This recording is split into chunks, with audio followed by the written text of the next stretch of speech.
O líder chinês Xi Jinping chegou hoje a Moscou para uma visita oficial de 4 dias, onde irá aprofundar a confiança mútua com Putin, segundo informações.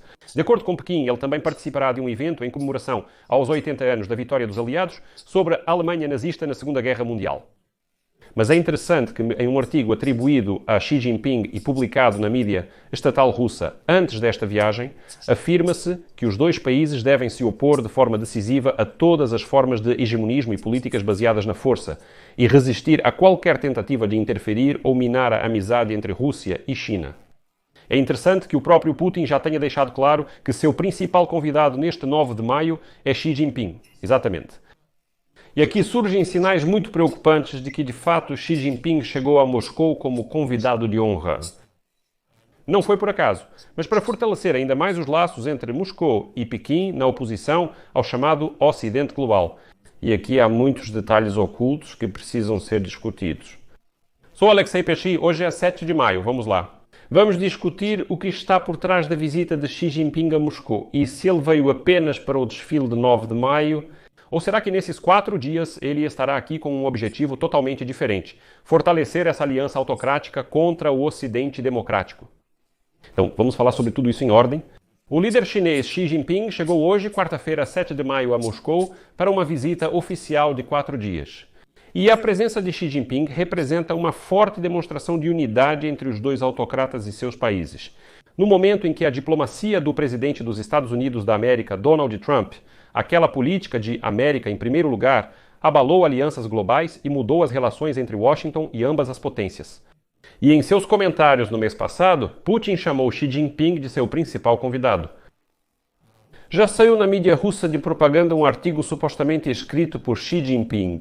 O documento afirma que ambos os países precisam se opor firmemente ao hegemonismo e à política de força, resistindo a tentativas de interferência ou prejuízo à amizade bilateral. A forte camaradagem entre nossos dois países, forjada em sangue e sacrifícios, cresce continuamente. É uma fonte eterna que alimenta nossa amizade duradoura. Estou citando para você um artigo que teria sido escrito por Xi Jinping. E agora já se sabe que até os militares chineses, a Guarda Militar do Exército de Libertação Popular da China, também vão participar desse desfile e marcharão pela Praça Vermelha. E para marcar esse evento, Putin propôs um cessar-fogo de 3 dias com Kiev. Essa decisão, segundo alguns analistas, foi motivada pelo desejo de demonstrar livremente o poder militar da Rússia diante de altos representantes estrangeiros. O presidente da Ucrânia, Volodymyr Zelensky, rejeitou essa proposta, chamando-a de encenação teatral, e confirmou seu apoio à proposta anterior dos Estados Unidos da América de um cessar-fogo de 30 dias. Como você ouviu hoje, J.D. Vance disse que isso não é mais relevante. No início deste mês, Volodymyr Zelensky alertou altos funcionários que participaram de eventos em Moscou que Kiev, cito, não pode ser responsabilizada pelo que acontece no território da Federação Russa em meio ao conflito em andamento, que o Kremlin mais tarde chamou de ameaça. A Ucrânia já realizou vários ataques de drones contra Moscou durante a guerra, inclusive nos últimos dias, o que levou ao fechamento temporário dos aeroportos de Moscou por algumas horas. Isso aconteceu hoje. Bem, e no chamado Ministério da Defesa da Rússia já contaram que quase 450 drones, ou até mais, voaram hoje pela Rússia. A Ucrânia declara que seus ataques têm como objetivo destruir a infraestrutura que desempenha um papel fundamental nas operações militares de Moscou e são uma resposta aos ataques contínuos da Rússia ao território ucraniano, incluindo áreas residenciais e infraestrutura energética. Voltando a Xi Jinping. Como já mencionei anteriormente, pelo fato de Xi Jinping estar em Moscou durante esses dias, é improvável que a Ucrânia ataque Moscou com esses drones, mas não está descartado que possa atacar outras regiões. Esta é a terceira visita de Xi Jinping à Rússia desde que Putin iniciou sua guerra em larga escala contra a Ucrânia há mais de 3 anos. Mas desde a última visita dele, que aconteceu há pouco mais de meio ano, muita coisa mudou mesmo. A China e os Estados Unidos da América estão agora em uma escalada de guerra comercial que ameaça consequências sérias para ambas as economias. E Pequim precisa fortalecer suas relações de amizade e parceria comercial com outros países, incluindo a Rússia. E agora, altos funcionários dos Estados Unidos da América e da China planejam se encontrar na Suíça no final desta semana, o que pode dar início a um longo processo de negociações comerciais para pôr fim às divergências. Mas antes disso, Xi Jinping quer fazer um acordo com Putin para negociar com os americanos na Suíça em posição de força. No entanto, sob Trump, Moscou percebeu que a América a tratava de forma muito mais favorável do que sob seu antecessor. Mas agora observa com preocupação o recente esfriamento das relações entre Washington e Kiev, já que o presidente dos Estados Unidos da América aparenta estar perdendo a paciência com Putin, que busca encerrar o conflito. Bem, como diz Yun Sai, que é diretor do programa para a China no Centro de Análise Stimson Center em Washington, citação: agora, China e Rússia têm mais incentivos para apresentar uma imagem convincente de sua aliança. Considerando a turbulência criada pela política de Washington no mundo, China e Rússia vão enviar sinais de que ainda existe estabilidade e confiança nos assuntos internacionais e que a desamericanização já está em andamento. Eles se unirão e vão pedir mais apoio contra as ações unilaterais e o hegemonismo dos Estados Unidos da América, de forma pública e aberta. Para Moscou e Pequim, o evento dedicado ao fim da Segunda Guerra Mundial, que marcou a formação do sistema internacional sob a liderança da Organização das Nações Unidas, cria o cenário ideal para inflamar esse tipo de retórica. Enquanto isso, os Estados Unidos da América saíram de alguns órgãos da Organização das Nações Unidas e abalaram antigas alianças na Europa. Em um artigo publicado no domingo pela agência estatal de notícias da China, Xinhua, afirma-se que Xi Jinping e Vladimir Putin, citação, vão direcionar corretamente a governança global, se posicionarão firmemente contra ações unilaterais e intimidações, e trabalharão juntos para promover a construção de um mundo igualitário e ordenado, com multipolaridade e globalização econômica inclusiva. E assim, segundo o assessor do Kremlin, Yuri Ushakov, durante o encontro de quinta-feira, os líderes dos dois países discutirão a Ucrânia e as relações com os Estados Unidos. E o que é muito importante, o gasoduto Força da Sibéria 2, é um gasoduto que vai da parte ocidental da Rússia até o norte da China, que Moscou já vinha tentando há muito tempo negociar e colocar em funcionamento. Porém, a China sempre impôs algumas condições próprias.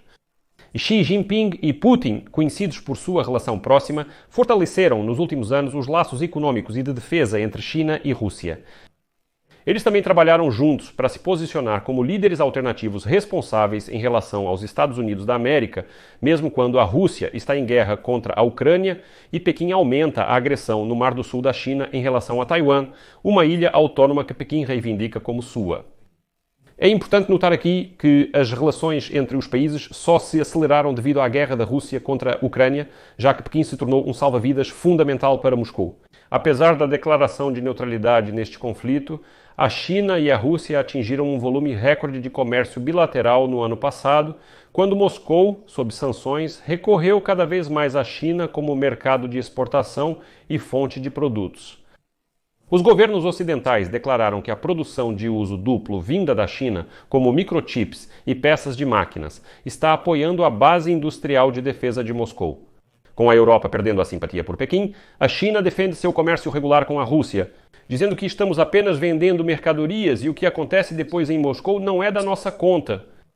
Segundo observadores, durante esta visita, Xi Jinping tentará garantir à China acesso permanente aos recursos naturais e ao mercado da Rússia. Como atualmente a China enfrenta tarifas de até 145% sobre grande parte das exportações para os Estados Unidos da América e a própria China impôs tarifas de retaliação tão altas durante a prolongada guerra comercial. Considerando a atual política da administração americana em relação à China, a China realmente precisa da Rússia em muitos aspectos, no comércio, em recursos energéticos e em apoio político no cenário internacional. No entanto, segundo analistas, essa mesma tensão comercial, assim como as dúvidas de Trump sobre os laços econômicos e estratégicos dos Estados Unidos da América com a Europa, também criaram uma oportunidade potencial para a China restabelecer relações com a Europa. Xi Jinping estará ciente disso ao conduzir sua diplomacia nos próximos dias. Ou seja, muitos observadores europeus estarão assistindo e ouvindo ao discurso de Xi Jinping em Moscou. Será que ele vai falar sobre a paz na Ucrânia de forma tão substancial? A China vai mudar sua abordagem fundamental em relação ao apoio à Rússia e seus esforços militares contra a Ucrânia, o que facilitaria seu relacionamento com a Europa. Então, se surgirem mensagens e sinais, a Europa pode se apegar a isso e sugerir o restabelecimento das relações com Pequim. Nos últimos meses, surgiram questões semelhantes sobre se uma mudança na posição dos Estados Unidos da América poderia aproximar Moscou de Washington por meio de Pequim. Nos últimos meses, Donald Trump virou de cabeça para baixo a política tradicional dos Estados Unidos da América em relação à Rússia, repetindo a retórica do Kremlin sobre a guerra na Ucrânia e mostrando-se disposto a fazer concessões em favor de Moscou. Donald Trump busca encerrar o conflito. Mas na administração de Donald Trump também há sinais de impaciência em relação à contínua pressão de Vladimir Putin sobre a Ucrânia, apesar da proposta de cessar-fogo de 30 dias apoiada pela Ucrânia. Bem, a assinatura do acordo sobre recursos naturais por Washington e Kiev na semana passada é amplamente vista como um fortalecimento da posição da Ucrânia em Washington. Apesar disso, observadores próximos dos governos de Xi Jinping e Vladimir Putin dizem que eles têm poucos incentivos para abandonar as relações cuidadosamente construídas que trazem benefícios ideológicos e económicos profundos. Bem, e aqui, para equilíbrio e compreensão da perspectiva de Pequim, vou citar Wang Yue, que é diretor do Instituto de Relações Internacionais da Universidade Renmin, na capital chinesa. Ele diz o seguinte: essa é a principal visão de Pequim. A Rússia está ao lado da China na questão do apoio à ordem internacional. A Rússia não confia nos Estados Unidos da América. E a atitude fundamentalmente hostil em relação à Rússia nos Estados Unidos da América e, em geral, no Ocidente, não pode ser mudada por Trump. Em vez disso, o encontro entre Xi Jinping e Putin nos próximos dias provavelmente enviará mais um sinal. China e Rússia continuam tão unidas quanto antes. Essa é a política de Donald Trump. Aparentemente, todas as tentativas dele de se aproximar de Putin, criar vínculos, fortalecer relações e construir laços econômicos não resultam em nada. E repare como a guerra comercial de Trump contra a China está se voltando contra ele mesmo. Infelizmente, China e Rússia estão se aproximando e agora a China certamente vai conseguir algum tipo de apoio do ditador Putin, provavelmente vai criar para si alguns laços energéticos e assim por diante. E para o encontro com os americanos na Suíça no final desta semana, os chineses irão com a posição de que, vejam, nós estamos seguros, temos recursos, temos tudo o que precisamos.